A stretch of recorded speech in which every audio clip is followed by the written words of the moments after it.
Akash institute of Sitapur में medical व IIT JEE foundation कक्षा 6 से 12वीं तक के तथा उत्तीर्ण विद्यार्थियों के लिए अग्रणी कोचिंग संस्थान। Ground floor, penguin tower, Hardoi road, Sitapur.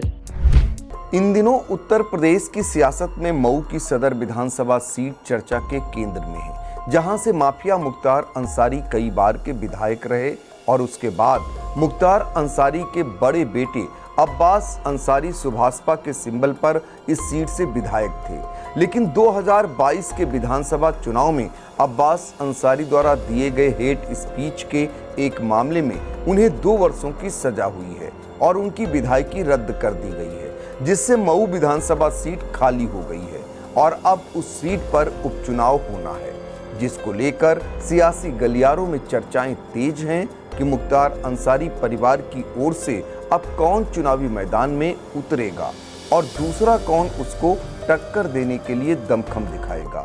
राजनीतिक जानकारों के मुताबिक अब्बास अंसारी की विधायकी जाने के बाद अब मऊ सदर विधानसभा सीट पर उनके छोटे भाई उमर अंसारी चुनाव लड़ेंगे।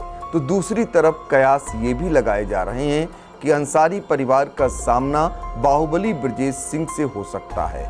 इसके बाद बात आती है कि अगर ब्रजेश सिंह चुनाव लड़ने भी जाएं तो किस पार्टी से लड़ेंगे, क्योंकि भाजपा तो बाहुबलियों से किनारा करने की बात करती है। तो ऐसे में हो सकता है कि ओम प्रकाश राजभर की पार्टी सुभाषपा से ब्रजेश सिंह चुनाव लड़ें। अंसारी परिवार के सामने ब्रजेश कितनी बड़ी चुनौती बनेंगे, यह तो आने वाला वक्त ही बताएगा।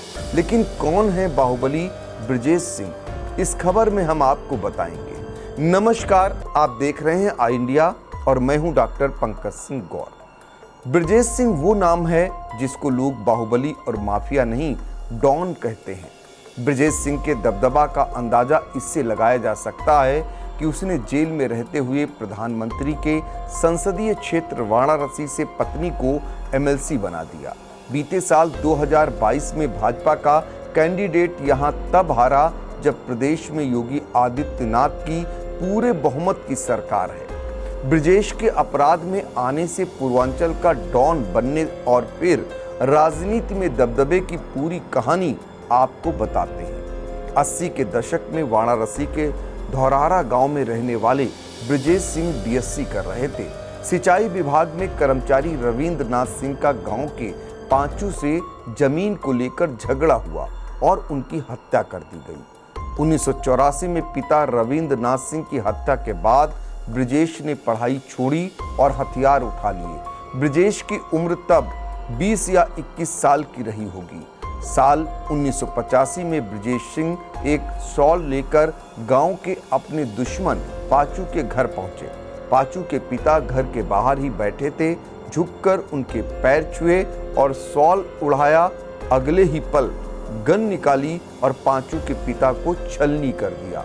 यह हत्या करने का एक अलग ही स्टाइल था जो उस वक्त 20 से 21 साल के ब्रजेश ने अपनाया था। पांचू के पिता की हत्या कर ब्रजेश सिंह फरार हो गया। 1986 में चंदौली जिले के सिकरौरा गांव में एक भयंकर हत्याकांड हुआ। गांव के पूर्व प्रधान रामचंद्र यादव समेत 6 लोगों की गोलियों से भूनकर हत्या कर दी गई। हत्याकांड में ब्रजेश सिंह का नाम सामने आया और उसको पुलिस ने पकड़ भी लिया। ब्रजेश सिंह को गोली लगी थी, ऐसे में इलाज के लिए अस्पताल में भर्ती कराया गया। लेकिन ब्रजेश ठीक होता और पुलिस उसे जेल भेजती, इससे पहले ही वो अस्पताल से फरार हो गया। अस्पताल से फरार ब्रजेश सिंह ने इसके बाद उस वारदात को अंजाम दिया जिसने पूर्वांचल ही नहीं पूरे यूपी में सनसनी फैला दी। ब्रजेश सिंह पर अपने गांव के प्रधान रघुनाथ सिंह की हत्या का आरोप लगा। रघुनाथ पर भरी कचहरी में AK-47 से गोलियां बरसाई गईं। कचहरी में AK-47 के इस्तेमाल ने पूरे प्रदेश को हिलाकर रख दिया। इस घटना के बाद ब्रजेश सिंह के गांव के विरोधी गैंग के पांचू को पुलिस ने मार गिराया। पांचू का परिवार अब ब्रजेश सिंह का सामना करने की स्थिति में नहीं बचा था। अब ब्रजेश वाराणसी ही नहीं, पूर्वांचल में दहशत का पर्याय बन गया था। उसके इशारे पर अब तमाम ठेके छूटने लगे थे। ब्रजेश सिंह का अपराध का कारोबार पूर्वांचल तक सीमित नहीं रहा। उसको अब यूपी का डॉन कहा जाने लगा था। उसका नाम 90 के दशक में मुंबई के अंडरवर्ल्ड से लेकर झारखंड की कोयला खदानों से अवैध खनन तक में आया। महाराष्ट्र में तो उस पर मकोका तक लगा। 90 के दशक में ब्रजेश पूर्वांचल का एकमात्र डॉन बनने की तरफ बढ़ रहा था। इसमें उसने सामने आया मऊ विधायक माफिया मुख्तार अंसारी। माफिया मुख्तार अंसारी और ब्रजेश सिंह के बीच दुश्मनी शुरू हुई। दोनों के गैंग के बीच कई हत्याएं हुई, जिसमें दोनों के कई करीबी मारे गए। ब्रजेश सिंह और मुख्तार अंसारी दोनों ही राजनीति की तरफ गए। एक तरफ मुख्तार मऊ से विधायक बन चुके थे, तो दूसरी ओर पुलिस रिकॉर्ड में फरार चल रहे थे। ब्रजेश ने बड़े भाई उदयनाथ सिंह को राजनीति में उतारा। भाजपा का हाथ थामते हुए उदयनाथ सिंह ने 1998 में वाराणसी एमएलसी सीट जीत हासिल की। इसके बाद आया साल 2001, जब ब्रजेश सिंह और मुख्तार अंसारी हथियारों के साथ आमने सामने आ गए। गाजीपुर के उसरी चट्टी मामले में मुख्तार अंसारी के काफिले पर हमला हुआ। हमले का आरोप लगा ब्रजेश सिंह पर। ब्रजेश सिंह खुद हमला करने में शामिल बताया गया। हमले में मुख्तार बच गया और ब्रजेश सिंह इस घटना के बाद पूरी तरह से अंडरग्राउंड हो गया। ब्रजेश सिंह पर मकोका, टांडा, गैंगस्टर एक्ट, हत्या, अपहरण, हत्या का प्रयास, हत्या की साजिश जैसे तमाम मुकदमे दर्ज हो चुके थे। 22 साल से ब्रजेश फरार था। ऐसे में पुलिस ने उस पर 5 लाख का इनाम घोषित कर दिया। 1985 में हत्यारोपी बना ब्रजेश सिंह अगले 2 दशक में पूर्वांचल का डॉन बन गया। उसके नाम तमाम मुकदमे दर्ज होते रहे। परिवार का राजनीति में दबदबा बढ़ता रहा। इन सब के बावजूद वो पुलिस के लिए फरार ही रहा। ब्रजेश सिंह 1986 में पुलिस कस्टडी में अस्पताल से फरार होने के 22 साल बाद 2008 में ओडिशा के भुवनेश्वर से गिरफ्तार हुआ। स्थानीय लोगों का कहना है कि ब्रजेश सिंह की फरारी का ज़्यादातर समय वाराणसी और आसपास ही गुजरा। हालांकि 22 सालों तक सार्वजनिक तौर पर किसी ने उसको नहीं देखा। 2005 में कृष्णानंद हत्याकांड के बाद तो कई बार ब्रजेश सिंह की हत्या हो जाने की अफवाहें भी उड़ी। पुलिस के पास भी कई सालों तक ब्रजेश सिंह का कोई नया फोटो नहीं था। ऐसे में कहा गया कि अब उसका खेल खत्म है। फिर 3 साल बाद 2008 में उसकी गिरफ्तारी हो गई। 2008 में गिरफ्तार हुए ब्रजेश सिंह के खिलाफ 30 से ज़्यादा संगीन मामले दर्ज थे। ब्रजेश के खिलाफ हत्या के मामले हों या दूसरे केस, ज़्यादातर में गवाह पलट गए। धीरे धीरे मुकदमों में ब्रजेश को राहत मिलती रही। इसका नतीजा ये रहा कि साल 2022 में इलाहाबाद हाई कोर्ट से ब्रजेश सिंह को 13 साल जेल में गुजारने के बाद बेल मिल गई। वहीं ब्रजेश सिंह के परिवार का 25 साल से वाराणसी की एमएलसी सीट पर कब्जा है। ब्रजेश के बड़े भाई उदयभान सिंह 1998 और 2004 में भाजपा के टिकट पर इस सीट से एमएलसी बने। 2010 में उदयभान की मौत के बाद ब्रजेश सिंह की पत्नी अन्नपूर्णा सिंह बसपा के टिकट पर यहां से एमएलसी बनी। साल 2016 में जेल में रहते हुए ब्रजेश सिंह ने वाराणसी एमएलसी सीट से निर्विरोध चुनाव जीता।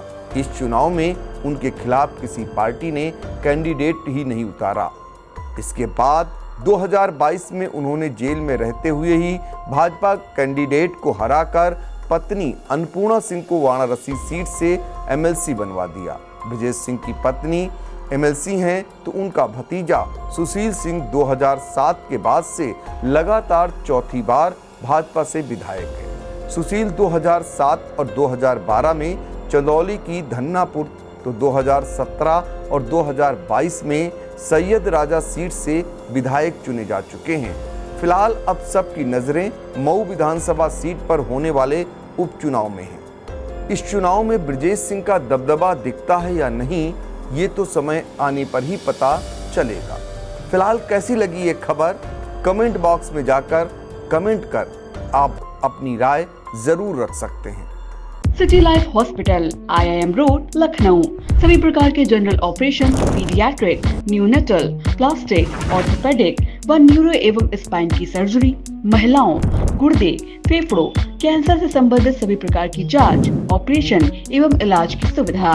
आयुष्मान कार्ड धारकों के लिए भी इलाज की सुविधा उपलब्ध। Mayur, Sitapur, a venue that will live in your memories forever, equipped with 5-star amenities and facilities, rooms, banquets, lush green lawns, restaurant, a venue for weddings, receptions, birthdays and kiddie parties, corporate meetings and stage shows. At Mayur Experience, care beyond compare.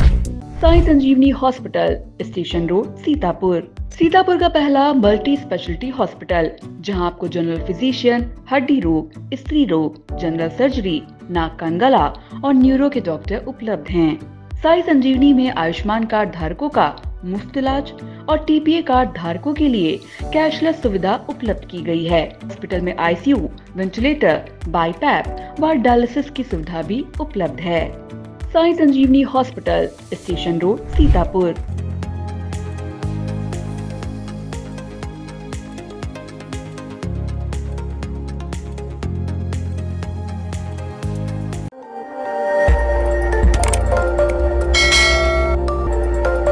खबर आपकी, नजर हमारी।